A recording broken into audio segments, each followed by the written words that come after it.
Hello everyone, and today I want to bring you a close-up look at one of my favorite kits in my little collection, and this is the Efini RX7 Type R. And you may not be recognizing the artwork of the box because it's not that common to see this type of kit online, or rather modelers presenting it as they are building it, and that's because it's not made by Aoshima or Tamiya, but it is made by Rosso with item number 24006, and this kit was made in 1992. There are basically two reasons why this is one of my favorite kits. The first one, the most important, being that it was gifted to me by a very good friend. Thank you, Thomas. I still treasure this kit into my collection. Also, secondly, this kit, as I've said, it was made in 1992, and Rosso had a very short lifetime between mid-1991 and beginning of 1993. Now let's take a look on the outside of the box, beginning from this side where Rosso were showing us diagrams of other kits. They have, all of them, Ferrari 1/24 scale, and some advertisement for them on this side. The first side shows us the same artwork as that on the front. The other side shows us how a real Mazda RX-7 Type R looked, and these can be used as reference photos. As I've said, this was released in 1992, and it wasn't that easy to look up for the exact dashboard, how it looked online and everything, so these were very helpful at that time. And finally, the last side, which again shows us an illustration of the artwork on the main box. That's an around. Now let's open the box and see the contents. As I've mentioned, everything is still sealed in the box, so I'm sorry, but I will show you the contents as they are still sealed in the box. I'd like to keep it as it is for the history of the kit. If someday I decide to build it, then things might change, but for now it will stay like that. The instruction manual, we'll have a look at it later on quickly, and start seeing some of the parts that Rosso gave us when they released this kit, beginning from this sprue where we can see the wheels, brakes, and also the side mirrors. And as we can see from the rims, these are quite detailed. They are concave and have that detail onto them. I really like it, and I must say that the detail on them is very good. Also, the disc brakes are grooved. They are not just plain, simple, no, they're grooved, and with some weathering they will be very realistic. Side mirrors, as I've said, fitment is just like Aoshima or Fujimi at that time. Let's see what else we have. The clear parts. Now there are no window masks, they weren't that common at that time. However, the part which needs to be black is very frosted, as can be seen, so that makes it easier to make templates for the windows to airbrush the black. The rear lights, one whole unit, and also some indicators for the front and reflectors for the front and rear bumper. Rear part. What's more? We have this sprue right here, and it comprises of all the suspension, side mirrors. This is a cover for the hatch. You can attach this beneath the rear window so that it will cover the boot area. It's optional, you decide if you attach it or not.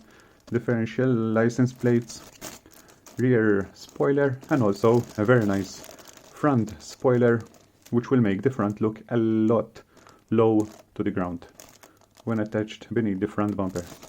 Very nice. Now, the biggest part of the sprues, and they are into one sealed bag.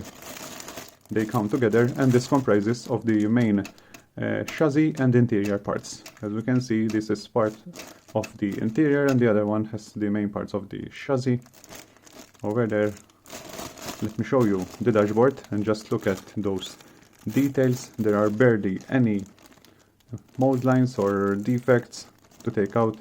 Very detailed dash. Let's always not forget that this was a 1992 product, almost 20 years old, and I must say that the details are absolutely fantastic. From what I can see, you can just cut the parts off and head over to primer right away. The only look at that exhaust, the detail on that exhaust, that's just amazing, very nice. It's good that it comes separate, also not part of the chassis. The engine and gearbox, yes, they are part of the chassis. However, everything else is separate, which makes it easier to airbrush. The other side, the seats have those the pins that needs to be filled and some cleaning to do on this side, but other than that, the quality is top notch. Great quality, and I'm very disappointed that Rosso had such a short lifetime, because I'm sure nowadays we would be having some excellent kits from them. 2 steerings are supplied.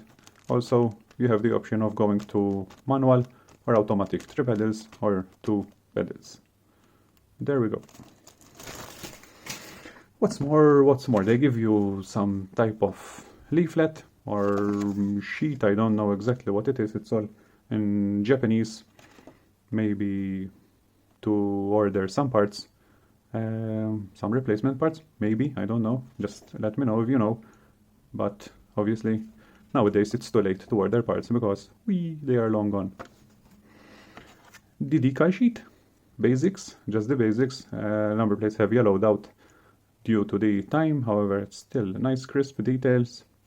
Gauges supplied separately, and finally the Rosso logo printed on the decal sheet. There we go. The body, I have inspected it, and I must say that there is a little pieces to clean, otherwise it's molded perfectly. The technology that Rosso were using at that time was simply unbelievable. On the back, as you can see, there are literally no mold lines to sand out. The body just needs that little bit sanding to remove the shyness of the body, and you can head directly for paint. The only mold lines I have noticed are on the front. It's this line over here. There it is, right there. Just take care of that and you are off for painting. Excellent quality. I really like it. The only thing I have noticed, I'm not sure why or exactly it is, as you can see there is this line over here, and from that line above the surface is smooth. From this line beneath the surface is like grainy. Maybe the real one had some plastic over there, and the Rosso were trying to replicate that same plastic.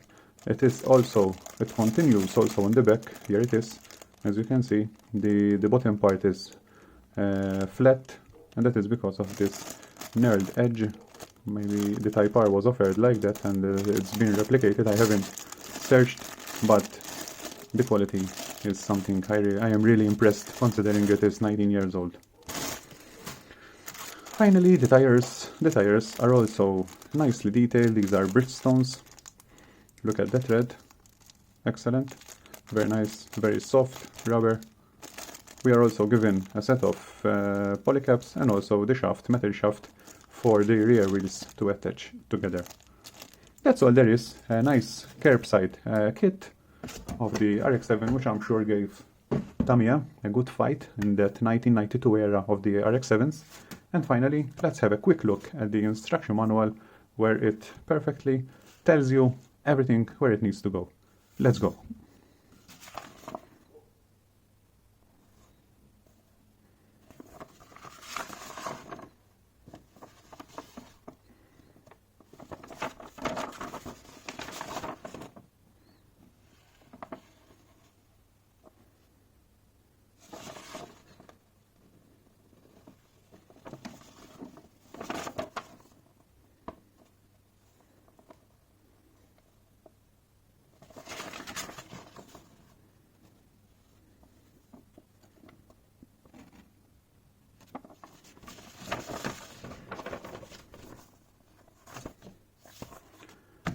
So, that's a quick look at the RX-7 instruction manual.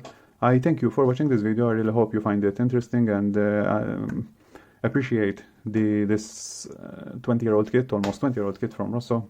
As I've said, it's too bad they are not into production anymore. And if you would like to share some information or anything about Rosso in general, feel free to leave me a comment. I will be more than happy to understand and learn more about this